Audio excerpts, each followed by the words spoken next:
3 जनों की बेल खारिज करी है सीबीआई कोर्ट ने, अनिल की, ब्रिजेश की और राकेश की।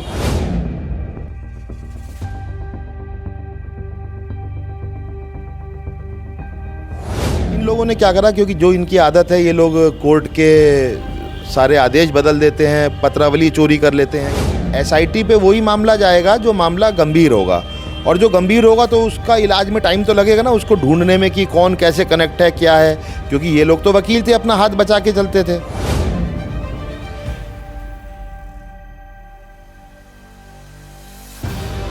हाई कोर्ट के ऑर्डर होने के बावजूद भी अपनी ज़मीन इनकी वाइफ ने, विमलेश ने बेच दी।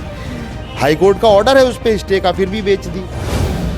जो अधिकारी अगर काम करना चाहता था तो ये अधिकारी को, अगर वो इनका नहीं सुनता था तो ये उनके ऊपर 376 के मुकदमे डालते थे। मतलब फाइल चोरी करना और फर्जी आदेश बनाना, ये इनके बाएं हाथ का खेल हुआ करता है। शाकिर अली शुरू से ही इनके गैंग का सदस्य है, वो आज भी पैरवी करता है इनके सारे केसों की। वो मुलजिम है 398/23 में, और निकाह ताहिरा वाले में मुलजिम है। वो मुलजिम है, गिरफ्तार नहीं हो रहा, वो गिरफ्तार नहीं हो रहा है।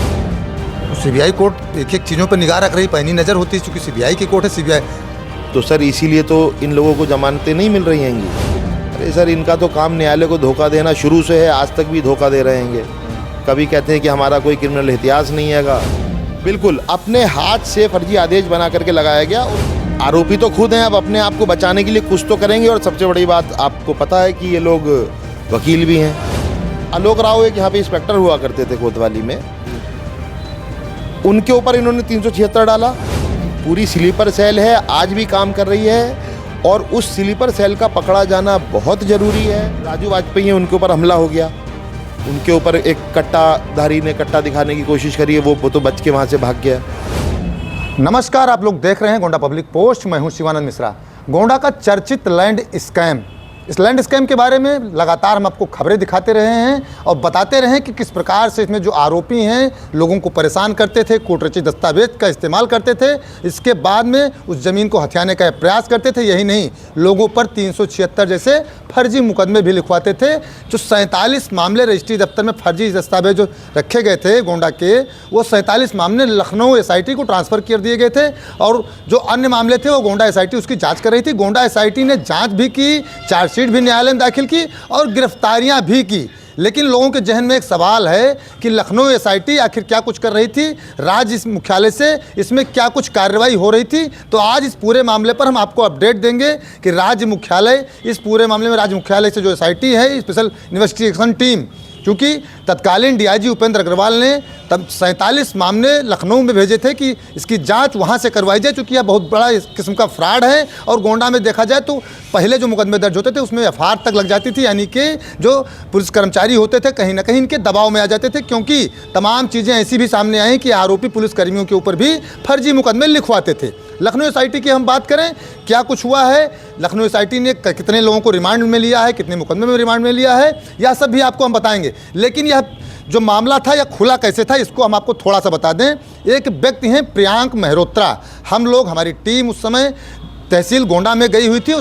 तत्कालीन जिलाधिकारी उज्जवल कुमार साहब तहसील का निरीक्षण कर रहे थे, तो एक व्यक्ति हैं प्रियांक मेहरोत्रा, ये हाथ जोड़े हुए डीएम साहब से गुहार लगा रहे थे। हम लोगों की निगाह पड़ी तो जहन में आया कि कोई व्यक्ति इस उम्र में हाथ जोड़ के, आंखों में आंसू भर के किसी अधिकारी के पास बहुत बड़े संकट में होगा तभी खड़ा होगा। इनसे मेरी बात हुई जब प्रियांक जी से उस समय, तो उन्होंने कहा कि भाई साहब मैं आपको पूरी बात बताऊँगा, लेकिन 1 महीने के बाद, क्योंकि यहाँ तहसील बिक रही है, रजिस्ट्री दफ्तर बिक रहा है, फर्जी आदेश बनाए जा रहे हैं, फर्जी दस्तावेज तैयार किए जा रहे हैं, और इनके एप्लीकेशन पर ही गोंडा के तत्कालीन डीएम डॉक्टर उज्जवल कुमार ने विस्तृत जांच कराई। तो इस लैंड स्कैम का खुलासा हुआ। अगले महीने प्रियांक जी ने हमसे संपर्क किया।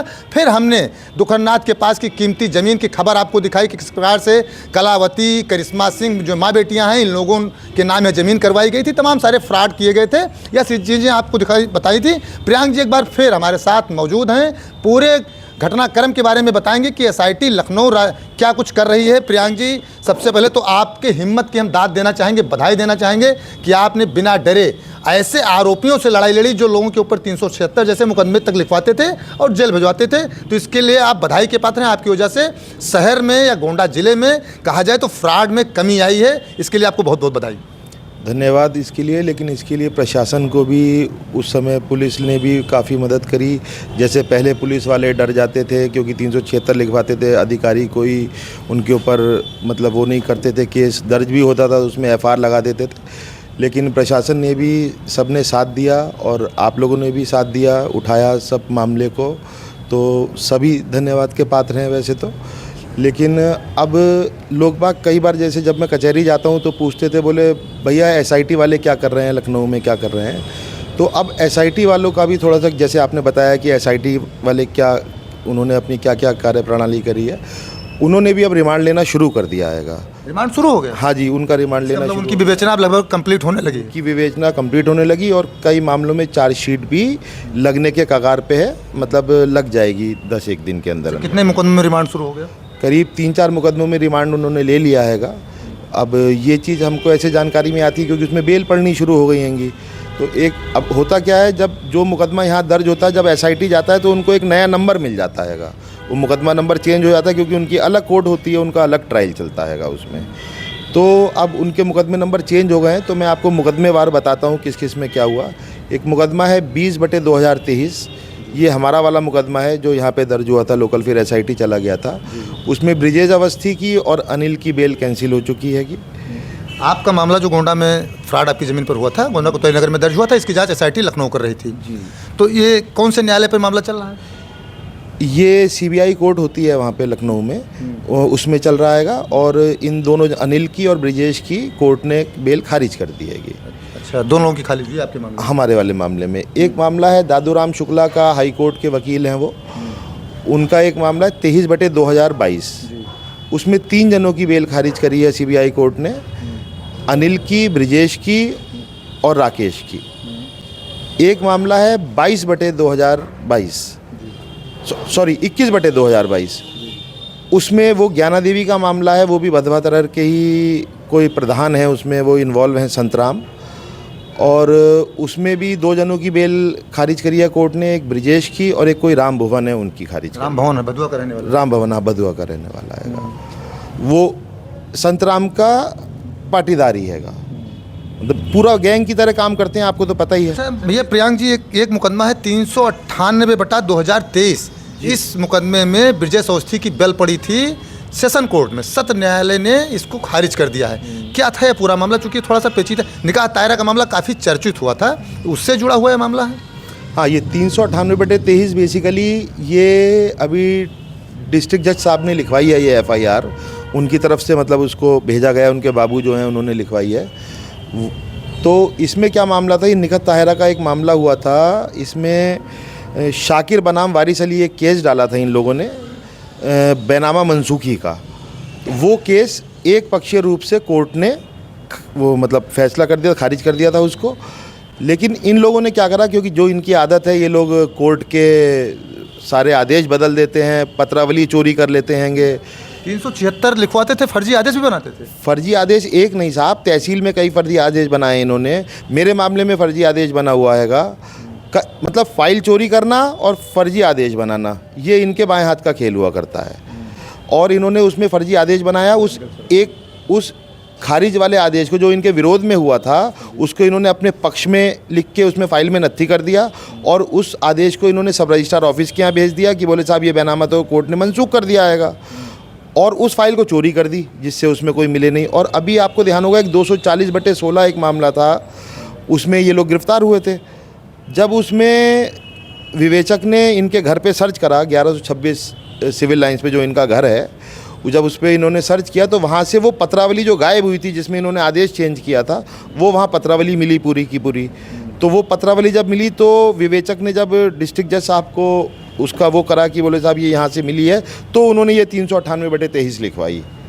जज साहब के जो पेशकार हैं, बाबू हैं, उनकी तरफ से मुकदमा लिखवाया गया था ये। अच्छा, शाकिर बनाम वारिस का मुकदमा इन लोगों ने दायर किया, एक तरफ कोर्ट का जो आदेश को दूसरा था, इन लोगों ने फर्जी आदेश बिल्कुल अपने हाथ से फर्जी आदेश बना करके लगाया गया। और वो भी कैसे चेक हुआ, एक रजिस्टर होता है, रजिस्टर नंबर 67, उसमें जब देखा गया तो उसमें तो लिखा, क्योंकि उसमें तो ओरिजिनल लिखा होगा कि एक पक्षीय खारिज, तो वो उसमें एक पक्षीय खारिज दिखाई दे रहा है, और यहाँ पे इन्होंने अपने पक्ष में फैसला सब मनसूख दिखा दिया, बैनामा मनसूख दिखा दिया।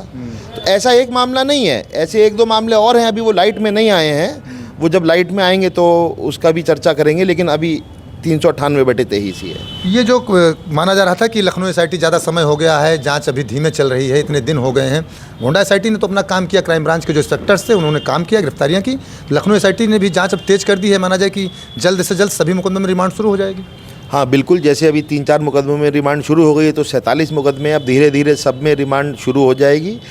और करीब करीब आप ये मान के चलिए कि 75 से 80% काम उनका पूरा हो चुका है हर उसमें। क्योंकि देखिए एसआईटी पे वही मामला जाएगा जो मामला गंभीर होगा, और जो गंभीर होगा तो उसका इलाज में टाइम तो लगेगा ना, उसको ढूंढने में कि कौन कैसे कनेक्ट है, क्या है।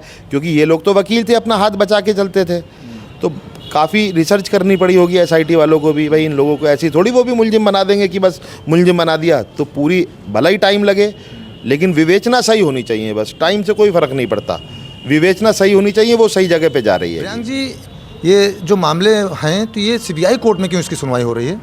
ये जैसे जो एसआईटी के जितने भी मामले होते हैं वो सीबीआई कोर्ट में ही उनकी सुनवाई चलती हैगी, और जो सीबीआई के मामले होंगे वो भी उसी में चलेगी। सीबीआई कोर्ट एक एक चीज़ों पर निगाह रख रही, पैनी नज़र होती है, क्योंकि सीबीआई की कोर्ट है। सीबीआई तो सर इसीलिए तो इन लोगों को जमानतें नहीं मिल रही हैंगी, क्योंकि ये तो दलील दे रहे हैं कि इनके ऊपर कोई मुकदमा नहीं, कोई ये लोग गलत काम नहीं किए हैं। अरे सर, इनका तो काम न्यायालय को धोखा देना शुरू से है, आज तक भी धोखा दे रहे हैंगे। कभी कहते हैं कि हमारा कोई क्रिमिनल इतिहास नहीं हैगा, हम लोग इन्वॉल्व नहीं, और जब क्रिमिनल इतिहास सामने रखा जाता है, कोर्ट को धोखा दे करके इन्होंने ब्रिजेश अवस्थी ने एक अभी अपनी बेल कुछ करा ली थी 240/16 में, तो हाई कोर्ट से उसमें एक ऑर्डर हो गया था, तो उसका कैंसिलेशन भी मूव हुआ है। और आप ये समझ लीजिए जज साहब ने, मतलब जब उनको हमने ये संज्ञान पेश करा हमारे वकील ने, तो उन्होंने मतलब बहुत उसको गंभीरता से लेते हुए बोले इसका कैंसिलेशन मूव करिए, इसको मैं कैंसिल करूँगा। बेल हो गई थी, उसमें बेल हो गई। अच्छा ये बताइए, कुछ मामलों में इन लोगों को जो आरोपी हैं, इन लोगों की बेल हो गई, जमानत हो गई, तो क्या ये लोग जेल से बाहर आ जाएंगे? देखिए जेल से तो अब अभी तो बाहर नहीं आने वाले, क्योंकि इनके ऊपर 50-50 मुकदमे हैंगे। ये कोर्ट में कितना ही झूठ बोलते रहें कि हमारे पे कोई मुकदमा नहीं है, हमारे सब मुकदमे ऐसे हैं। 50-50 मुकदमे हैं, तो कितनों में ये बेल लेंगे? तो ऐसा तो है नहीं कि ये एकदम से वापस आ जाएंगे। अब बेल धीरे धीरे रिमांड शुरू हो जाएगी एसआईटी की, धीरे धीरे एसआईटी की रिमांड शुरू हो जाएगी, तो वो मामले चलेंगे। प्रियांक जी, ये लोग तो सीबीआई कोर्ट में तर्क दे रहे हैं कि डीआईजी साहब जो तत्कालीन थे उपेंद्र अग्रवाल, वो व्यक्तिगत रंजिश रखते थे, उनके खिलाफ इन लोगों ने शिकायत की थी। ये लोग व्यक्तिगत रंजिश की वजह से शिकार हुए। दादू राम को भी इन लोगों ने आरोपी बताया कि दादू राम फर्जी नियुक्तियाँ करवाते थे। तो क्या ये सब ऐसी चीज़ें थी? देखिए अब आरोपी तो खुद हैं, अब अपने आप को बचाने के लिए कुछ तो करेंगे। और सबसे बड़ी बात, आपको पता है कि ये लोग वकील भी हैं, तो कुछ ना कुछ तो बात करेंगे ही। तो खुद आरोपी होने के बाद दूसरे को आरोपी कहना बहुत आसान होता हैगा। भाई ये लोग क्या करते थे, आप देखिए, जो अधिकारी अगर काम करना चाहता था तो ये अधिकारी को, अगर वो इनका नहीं सुनता था, तो ये उनके ऊपर 376 के मुकदमे डालते थे। भाई आलोक राव एक यहाँ पे इंस्पेक्टर हुआ करते थे कोतवाली में, उनके ऊपर इन्होंने 376 डाला, फिर बाद में उसे नोट प्रेस करा, और इसी बीच में उनसे वसूली कर ली। तो इनका तो पेशा है साहब वसूली करना। गोंडा में सब रजिस्ट्रार ने जांच करी, सुधा यादव ने, उनके ऊपर 376 डलवा दी। उनके पेशकार के ऊपर डलवाया था, उनके पेशकार के ऊपर 376 डलवा दिया, और उनके ऊपर आरोप लगाया कि बोले साहब 2 लाख रुपए और 5 लाख रुपए मांग रहे थे, है ना। तो इनका तो काम ही ये हैगा। और सुनने में तो ये भी आया कि डीआईजी साहब तक के ऊपर इन्होंने मुकदमा डाला था। तो इन लोगों का तो काम ही है, ये कई तहसीलदारों को जो काम नहीं करते थे उनको धमकाते थे, तो धमका के ये बाई हुक और बाई क्रुक अपने काम को कराते थे, बस सीधी सी बात है।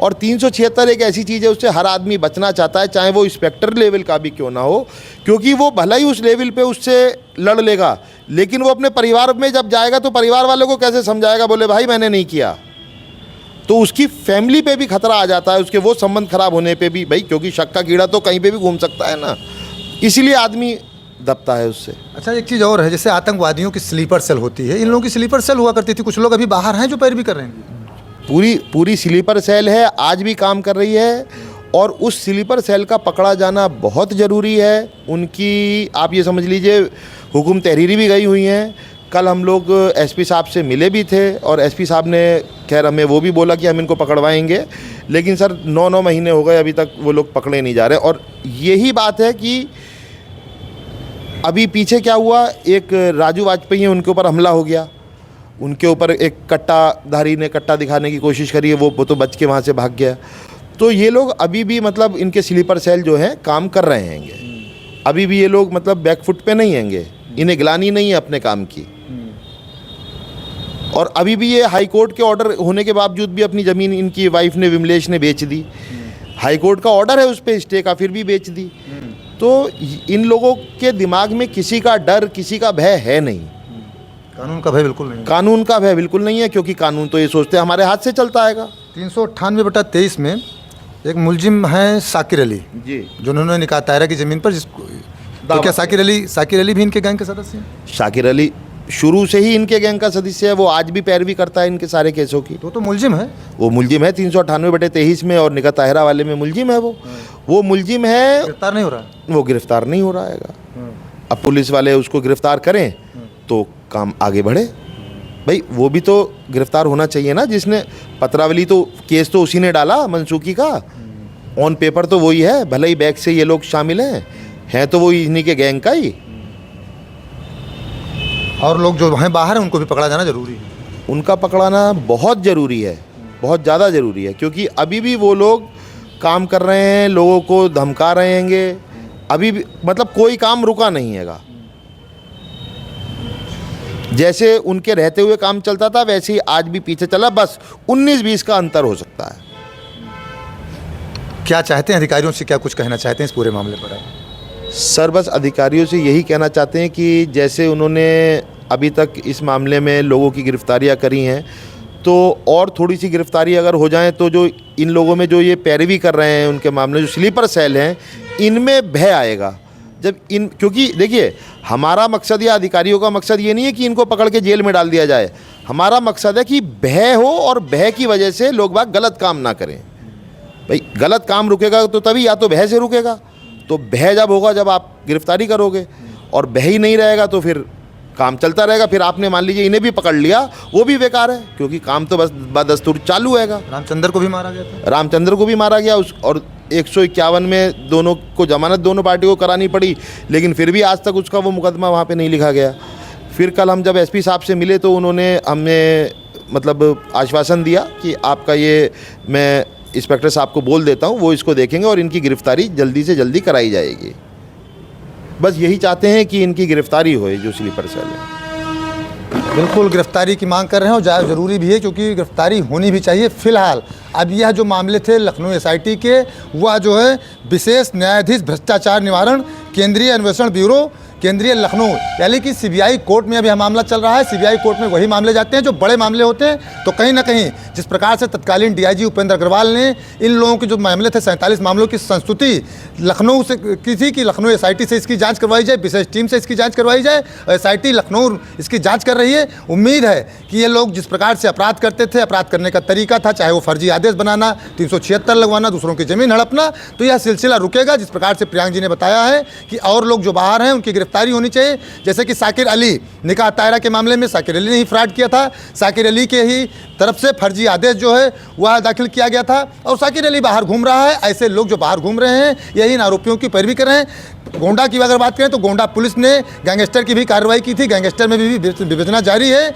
मुकदमे लगातार बढ़ते जा रहे हैं। लेकिन कहीं ना कहीं हौसला जिस प्रकार से प्रियांक जी कह रहे हैं इनके लोगों का इसलिए बढ़ा हुआ है कि जो बाहर है वो अपना काम कर रहे हैं। उम्मीद है कि ऐसे लोगों पर जल्द कार्रवाई होगी। और जिस प्रकार से लगातार हम आपको बताते आ रहे हैं कि जांच तेज कर दी गई है, जांच तेज कर दी गई है, तो कहीं ना कहीं अब लखनऊ से भी जांच तेज हुई है, उसका असर और लोगों पर पड़ेगा, अन्य मुकदमे में भी पड़ेगा। क्योंकि जिस प्रकार से चाहे वो सेशन कोर्ट की बात करें, हाई कोर्ट की बात करें, वहाँ से मुकदमे खारिज हो रहे हैं। कई मुकदमे में इनको अगर बेल मिल जा रही है तो कहीं ना कहीं यह लोग कोर्ट को भी अभी भी गुमराह करने की कोशिश कर रहे हैं। जिस प्रकार से भी बताया गया, प्रियांक मल्होत्रा ने बताया कि हाई कोर्ट को गुमराह करके ब्रजेश अवस्थी ने 240/16 में जमानत तो पा ली है, लेकिन जमानत कैंसिलेशन मूव हो गई है, वह भी जल्दी से ही कैंसिल हो जाएगी। आप लोग देखते रहें गोंडा पब्लिक पोस्ट।